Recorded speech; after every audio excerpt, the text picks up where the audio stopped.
is more of a tips and tricks video. I know I haven't done many in the past couple of months, I believe, but I do have some planned out for the next few months and I'm excited for that. You'll still see my favorite vlogs because I love doing vlogs. It's just nice to kind of look back into them, and I actually learn a lot from them, and you'll probably learn a lot because kind of see my kind of journey as an entrepreneur. And yes, so we're gonna get into today's video. So today's video is 5 things I wish I knew when I started my e-commerce business. If you didn't know, I started at Poi Hun, which is a stationery shop, planner stationery shop here in Seattle. We actually moved into an office and warehouse at the beginning of this year. We've been working from home for the past 3 years, and we did grow a lot during the pandemic, which is exciting, and then kind of transitioning into more in-house kind of community and stuff like that. It's a lot different, but that's for another story. But let's get into today's video. If you haven't been to my channel yet, welcome. My name is Holly from Life with Holly Lifestyles. I'm so excited to share with you my life as an entrepreneur and my tips and tricks for business. So my number 1 tip for starting your own business, whether you already started or you're going to start, is that nothing will be perfect. I know in the beginning, even for myself, I wanted everything to be perfect. I wanted to have a range of products. I wanted to have marketing and everything dealt with. I want to have the space that I can work in, but obviously, especially when you're starting out, you probably don't have a lot of budget, you don't have space yet. I started off in my mom's house in her basement.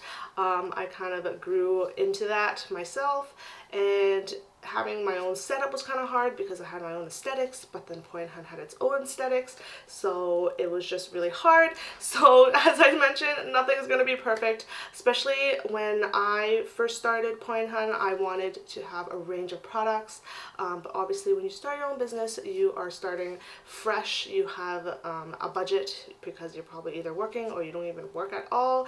You went full on to it, and we wanted to start with different products, but obviously that wasn't the case, and I knew if I continue waiting, it'll never happen because maybe we'll end up spending the money on something else. And so I decided that I'm just gonna do sticky notes. I started off the company with 4 designs of the sticky notes. That was pretty pricey back then, and basically we just launched and kind of see how it went.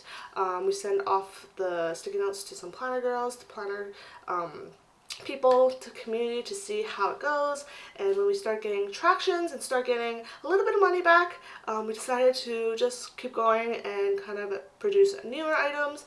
Obviously when we were selling those sticky notes, we didn't make back all the money yet, but as we saw traction, we just felt like, oh, maybe it's time to start and have more stuff, because obviously more stuff is better, because then you'll be able to purchase more. So that is the first tip. The second tip is also really important because this is something you always have to remember. A lot of this that I'm explaining to you are all mindset based, and it's okay to make mistakes. That is the tip, because we all will make mistakes. No one knows what they're doing half the time, honestly. You kind of learn from your mistakes.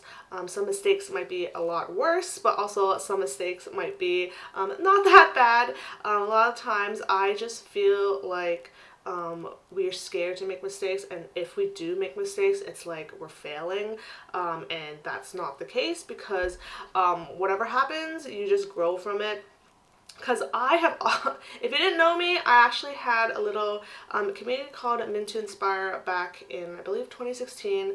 I wanted to have products for that shop, so I made little prints, I made notebooks and stuff like that. But back then, my design skills were very amateur. They were very basic and not something I would do now. And back then I didn't really sell much of that stuff. I was on Etsy.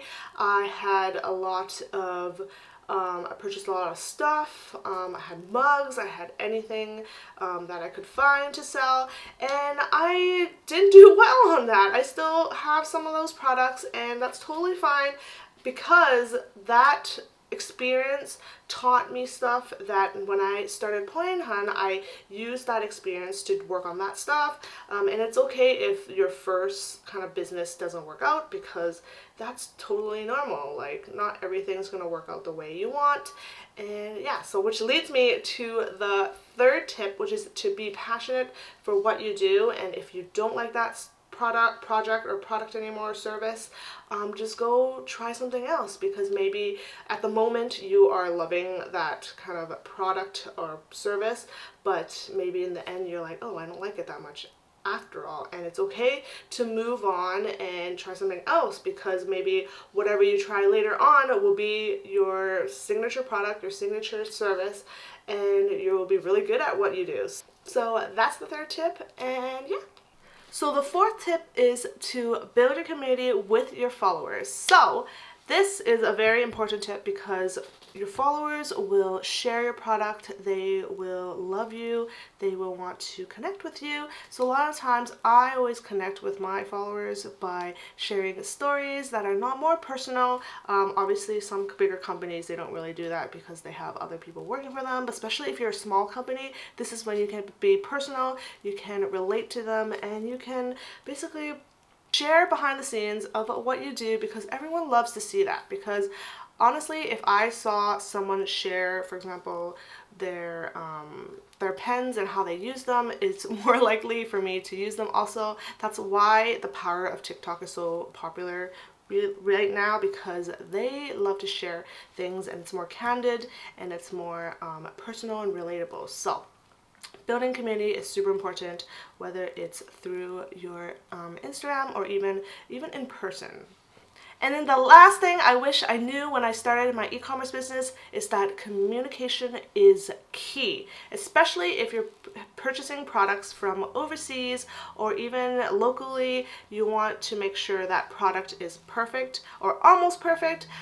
So communication is super key. Make sure to get as many samples as you need. Make sure to be as clear as possible, because a lot of the people, just because you know what you're saying doesn't mean they exactly know what you're saying. So you kind of have to be very, very, very clear, as if they're like almost like a kid. So you talk to them as if you're a kid and try to explain every single detail to them.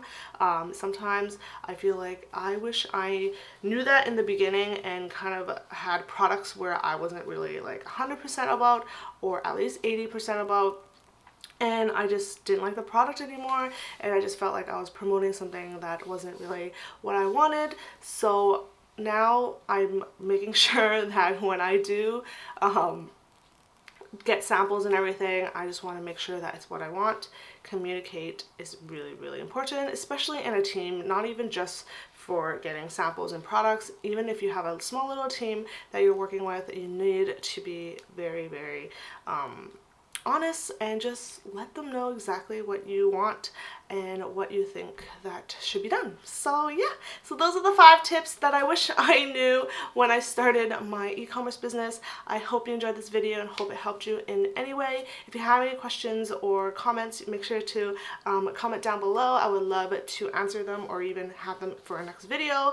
And yeah, that's all for my video for today. I hope you enjoyed. Don't forget to subscribe if you haven't done so, and I'll see you in my next video. Bye!